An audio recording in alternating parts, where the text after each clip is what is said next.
हम चंपारण के physical academy का नाम है रुद्रा फिजिकल एकेडमी और बिहार में काफ़ी ट्रेंड कर रहा है। आप सभी देखे होंगे हमको पिछले वीडियो में हम लोग सोशल वर्कर हैं और मेरा नाम नंदकिशोर कुमार हुआ। हम ज्ञानशु मिश्रा जी के पास आए हुए हैं और इनका कार्य देखकर और अनेकों विद्यार्थियों को अपने जीवन ये अपने लिए सफल नहीं है। इनको आज हम जब इनके ऑफिस में गए तो लिखा है EX आर्मी। सर इसका इस पे आप EX आर्मी क्यों लिखा गया है? देखिए, सबसे पहले मैं बता दूं, मैं वर्ष 2018 में इंडियन आर्मी के आर्टिलरी सेंटर में ट्रेनिंग के लिए सिलेक्ट किया गया और फिर उसके बाद मैंने 2021 में मतलब कि हमारी जो ट्रेनिंग हुई थी लास्ट 2020 में मेरे राइट लेग को फ्रैक्चर हो गया, जिसमें टिबिया बोन मेरा डैमेज हो गया। उसके बाद से मैं LMC हो गया, MH में रेफर गया, फिर उसके बाद मैं वहाँ से बोर्ड आउट हो गया। अब वहाँ से आने के बाद मैंने हमारा जो सिस्टम है, जैसे कोई भी बंदा सेना में नौकरी के बाद जब आता है तो हमेशा अपने आप को एक्स आर्मी लिखता है, इसीलिए हम लोग वहाँ पे एक्स आर्मी लगाए। सर क्या रुद्रा फिजिकल एकेडमी उन असहाय लोगों की असहाय जो बच्चे हैं, गरीब बच्चे हैं, उन लोगों के लिए मुफ्त है?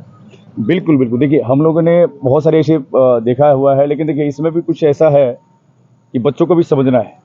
गुरु दक्षिणा हम लोग लेते हैं। अगर देखा जाए, अगर अदर स्टेट के हिसाब से हमारे यहाँ की जो फीस है आप देख सकते हैं, 2021 रुपये हमारा फीस है, लेकिन उसमें हम लोग ट्रेनिंग 8 महीने 9 महीने 10 महीने कई 1 साल भी हो जाते हैं। तो एक बार ओनली फीस एक गुरु दक्षिणा के रूप में 2100, जैसे वो कुछ 1500 वाले भी है।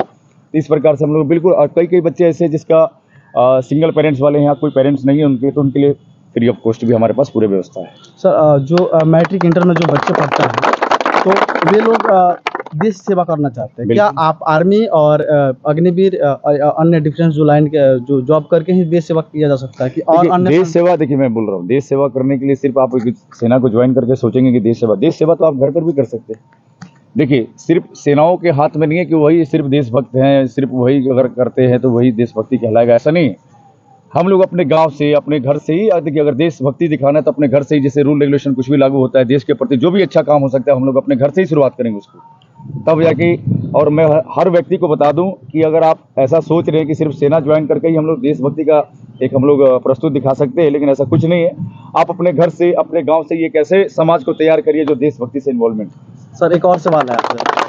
आपका मैं सोशल मीडिया फॉलो करता हूँ, बहुत बहुत धन्यवाद आपका। जी सर, आप लिखते हैं कि अध्यात्म से सफलता की ओर, तो इसका सर देखिए मेरे जीवन में रहा है, मैं अपने ट्रेनिंग के बारे में बता रहा हूँ आपको। जैसे कि मैं जब तैयारी कर रहा था शुरू में, तो लास्ट के कुछ दिनों को मैंने क्या किया कि हमारे एक हॉस्टल थे जहाँ पे हम लोग रहते थे, उसके जस्ट 20 कदम की दूरी पे हमारा एक मंदिर था जी।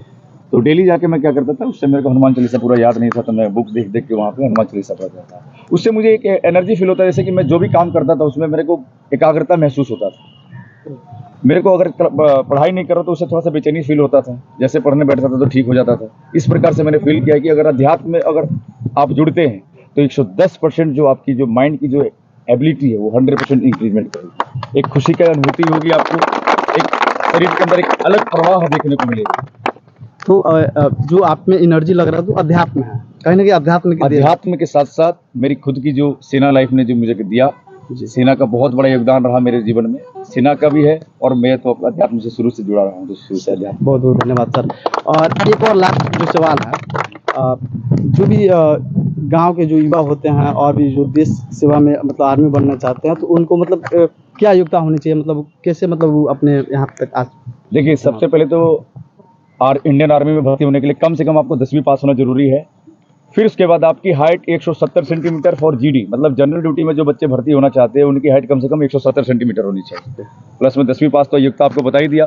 दूसरा, क्लर्क भर्ती के लिए अगर आप जाना चाहते हैं, कई बच्चे 12वीं पास कर लेते हैं और उनके पास अगर मैथ है, PCM है, यानी फिजिक्स केमिस्ट्री मैथ अगर पढ़ते हैं बच्चे, तो वो क्लर्क के लिए भी अप्लाई कर सकते हैं, जो कि सेना में 162 सेंटीमीटर की हाइट पर एलिजिबल आ जाएगी उनकी। क्लियर है? और उसके बाद उनको एक बढ़िया सी ट्रेनिंग करनी पड़ेगी। उस ट्रेनिंग में आपको 1600 मीटर की दौड़, 10 बीम, जिग जैग बैलेंस और 9 फीट डिच का ट्रेनिंग लेना पड़ेगा। फिर आप जाके वहाँ पे 100% अपना ट्रेनिंग टेस्ट को पास कर सकते हैं, रिटन टेस्ट को पास कर सकते हैं।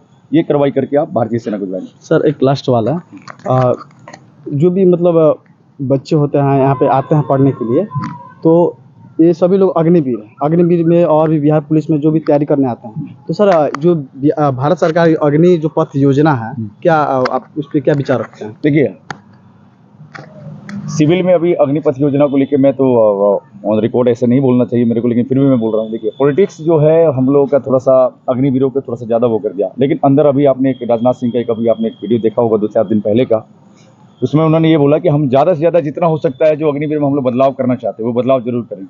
लेकिन अग्निपथ जो योजना है वो मैं भी मानता हूँ कि एक सेना के लिए वो अच्छा नहीं है। कुछ कुछ उसमें जो शर्तें हैं वो ठीक नहीं है, लेकिन अग्निपथ योजना कोई गलत नहीं बोल रहा। कुछ कुछ जो उसमें जो शर्तें रखी गई हैं वो शर्तें ठीक नहीं, जैसे कि शहीद होने का दर्जा जो है, पहला चीज़ तो ये चीज़ तो मिलना चाहिए। दूसरा चीज़ भी, अब बहुत सारी ऐसी बातें हैं, कुछ बिंदुओं पर बात करेंगे इस विषय में आपसे। देखिए खुल के अभी बोलना नहीं चाहते क्योंकि हम लोग ऑफिशियली अभी हैं, तो सेना के बारे में कोई टिप्पणी नहीं मतलब करना। अग्निपथ योजना का आप 50% सपोर्ट करते हैं, 80% सपोर्ट करते हैं, 20% बदलाव चाहते हैं। देखिए और परमानेंट ज़्यादा से ज़्यादा किया जाए। जितने बच्चे जा रहे हैं, देखिए सर मैं बोलना चाहूँगा 4 साल जीवन के बाद बच्चा फिर वही जगह पे आ जाएगा जहाँ पे वो आज है। ये सभी युवा देश के लिए समर्पित हैं और आप सभी देख सकते हैं कि हम ज्ञानशु मिश्रा सर के पास हैं और ये जो है ना समाज में और देश को बदलने में इनका काफ़ी योगदान चल रहा है चंपारण की तरफ से। और बिहार का आने वाले समय में नेतृत्व करेंगे। अभी बिहार में सबसे ज़्यादा ट्रेंड में कोई चल रहा है तो ट्रेनिंग सेंटर में ज्ञानशु मिश्रा है। जय हिंद, जय भारत।